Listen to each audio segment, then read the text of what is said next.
हाँ किशोर जी, क्या हाल है पटना का? सब बढ़िया है।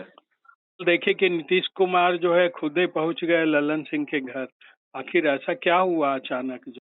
ये तो पता ही है ना कि दोनों में अभी बेतरिया बढ़िया नहीं चल रहा था। तो लेकिन हुआ क्या कि नीतीश कुमार चाहते तो बहुत आसानी से ललन बाबू को निपटा सकते थे। इसलिए कि जब वो शरद यादव और जॉर्ज साहब जैसा आदमी को निपटा दिए तो ललन सिंह क्या चीज है। लेकिन हुआ ही कि एक साथ सब फ्रंट पे नीतीश जी नहीं लड़ना चाहते हैं। और दल के अंदर भी, गठबंधन में भी, सरकार में भी सारा मोर्चा एक साथ खोलना सही नहीं न है। इसलिए समय के नजाकत को भांपते हुए उनको लगा कि ये सही समय है कि अभी आपस में मिलजुल के चले और अभी दूसरे मामले को देखें। और वैसे भी जिन दोनों को निपटाए थे बड़े नेता जरूर थे वो दोनों, बट ऐसा है कि नीतीश जी तो ठेठ बिहारी से इस बार पाला है ना भाई। हम्म। ललन बाबू तो ठेठ बिहारी आदमी, उनकी जड़ें बिहार में गहरी हैं। इसलिए उनको उचित समय नहीं लगा कि अभी हम्म। ये वाला जो है फ्रंट खोला जाए। हाँ, लेकिन सामने दोनों में 24 चल का रहा चुनाव। था अंदर। हाँ हाँ, वरना उनके घर तक जाने की इनको जरूरत क्यों आ पड़ी।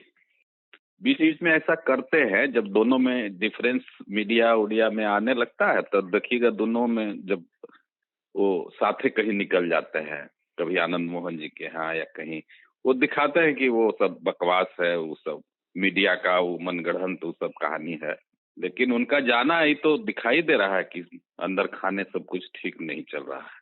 उसी को ठीक करने की कवायद है। ऊपर से तो लग भी रहा है कि थोड़ा सा पैच वर्क हुआ है। अब देखिए। हम्म। दूरी बढ़ गया है। अभी हाल में जो एक दो गो प्रोग्राम हुआ ना, जैसे कम्युनिस्ट पार्टी का वो रैली में गए नीतीश बाबू, इवन टीचर वाला भी जो था प्रमाण पत्र उनको जो नियुक्ति पत्र वितरण वाला, तो जगह जगह पे ऐसा दिखाई दे रहा है कि बाकी लोग तो रहता है नीतीश जी का, लेकिन ललन सिंह जो पहले हर जगह साथ दिखते थे आजकल साथ दिख नहीं रहे। कारण? कारण अंदर खाने ऐसा लोग बोल रहे हैं कि ललन सिंह का नजदीकी जो है वो आरजेडी या लालू परिवार से थोड़ा ज्यादा बढ़ गया है। कोई कोई तो वैसनो बता रहा है कि इनको था कुछ तेजस्वी जी से कुछ बात हो गया था कि आप जब सीएम बनिएगा तो डिप्टी सीएम हम बनेंगे। ये सब बात या तो नीतीश जी के संज्ञान में आ गया या ध्यान गया ही होगा। तो हम्म। ये सब चीज इन लोग का आपस का जो संबंध है वो उसको गड़बड़ कर रहा है। मतलब लोग तो ये भी कह रहे हैं कि जो बीजेपी से हट के ये लोग आए हैं इधर आरजेडी के तरफ, इसमें बहुत बड़ा हाथ रोल इन्हीं का है, ललन बाबू का। अच्छा। तो इतना बड़ा ये काम किन है तो भाई आरजेडी वाला भी तो पुरस्कार स्वरूप कुछ देगा ना इनको। हम्म। लेकिन इनका जो ये नजदीकी है वो नीतीश जी को लग रहा है कि भाई ये तो गड़बड़ है। ये जेडीयू हम्म। के होके अगर उसका पक्षधर हो जाएंगे तो इसे कैसे चलेगा। पार्टी के राष्ट्रीय अध्यक्ष हैं। अब हम्म। भले एक बार रूट के अलग हो गए थे ललन सिंह जी। कब कब? 14 के आसपास का बात है। उस समय ये तो कांग्रेस के लिए प्रचारों की हिंद थे। फिर अच्छा। लेकिन बात बनी और वापिस आ गए। ललन हम्म। सिंह में एक चीज है कि ऑलवेज इनको ये लगता है कि नीतीश जी के बाद पार्टी में कोनो है तो हम ही हैं। और जब जब कोनो आदमी उस जगह पे नंबर 2 वाला सीट पे आ जाता है तो इनको तकलीफ लगता है। जैसे पहले आरसीपी सिंह की बात हुई तो इनको तकलीफ हो गया। फिर आरसीपी सिंह को कैसे एग्जिट होगा पार्टी से, सारा भूमिका तैयार की। वो राज्यसभा भी नहीं जा पाए आरसीपी सिंह, अंततः पार्टी से भी विदाई हो गया। हम्म। आरसीपी सिंह के बाद इनको जाने लगा इनको कि अब नंबर 2 पे कोई रास्ता में कांटा बन सकता है तो उपेंद्र कुशवाहा है। हम्म। फिर वहाँ भी ऐसा परिस्थिति पैदा की हिनू। और उपेंद्र कुशवाहा को वही जानते थे ललन सिंह कि जितना हम आरजेडी में सटेंगे उपेंद्र कुशवाहा उतना बिदकेंगे। हम्म। अंततः उनका भी विदाई हो गया पार्टी से। और उसके बाद एकदम ही आ गए पूरे अपने फॉर्म में। लेकिन हम्म। फॉर्म में आने के बाद जो इनका ये सब अंदर अंदर चलता रहा वो नीतीश जी को नागवार गुजरा।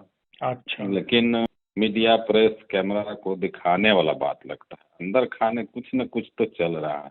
नहीं असल देख इनको रहे। पहले भी तकलीफ हो गया था जब केंद्र का मंत्रिमंडल बना था ना मोदी जी का 19 वाला, तो उसमें बड़ी चर्चा थी कि ललन सिंह जी रहेंगे और आरसीपी सिंह भी थे दावेदारी में। तो जेडीयू का जो मानना था कि भाई आप हमको बीजेपी से कि 2 सीट दीजिए, दोनों आदमी को एडजस्ट कीजिए। लेकिन हुआ क्या कि वो बीजेपी बोला कि नहीं, आपका जितना एमपी है उस हिसाब से तो आपका एक को बनता है। उस कारण से दोनों में से कोई नहीं बन पाया कि भाई एगो कौन बने। फिर अंततः हुआ क्या कि पार्टी के राष्ट्रीय अध्यक्ष थे उस समय आरसीपी, इनको बात करने भेजा गया वहाँ बीजेपी वाला से कि भाई दोनों आदमी का जुगाड़ हुआ फिट कीजिए कि दोनों मंत्रिमंडल का विस्तार में दोनों आदमी एडजस्ट हो जाए। ऐसा तो कुछ हुआ नहीं, लेकिन आरसीपी सिंह केंद्रीय मंत्रिमंडल में शामिल हो गए। उसके बाद तो ललन सिंह का पारा 7वां आसमान पे चला गया।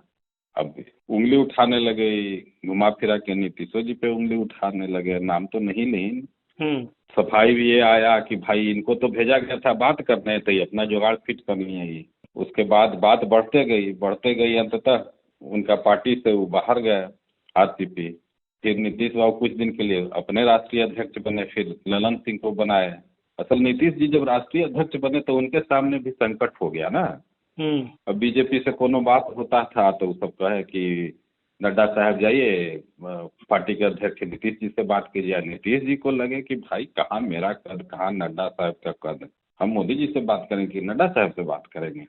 तो देखे कि मारो झंझट दूर कर, ललन सिंह को बना दे पार्टी अध्यक्ष से बतियाना होगा तब ना ललन सिंह बतियावेंगे। अच्छा। ललन सिंह जब बने ना तो ये एक एक करके जितना आदमी को बनाए थे आरसीपी सिंह अपने अध्यक्ष रहते, ई संगठन वो संगठन ई प्रकोष्ठ सबको एक एक करके ध्वस्त कर दिए।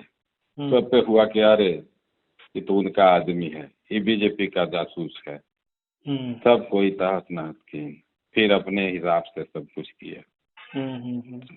पिछवा में तक तो सब कुछ ठीक है चल रहा था, लेकिन रात में वो तेजस्वी जी लालू जी के साथ नीतीश जी के पास पहुंचे, कुछ गपशप भी हुआ, बात तो भी बाहर आई नहीं है। तेजस्वी जी अभी नहीं चाहते हैं कि बात बिगड़े। तेजस्वी जी जिनके भरोसे ललन सिंह उछल रहे थे, जब तेजस्वी जी शरणागत है नीतीश जी के, तो ललन सिंह कहाँ जाएंगे उछल के। ठीक है, फिर तो आप नजर बनाए रखिए और फिर होती है बात।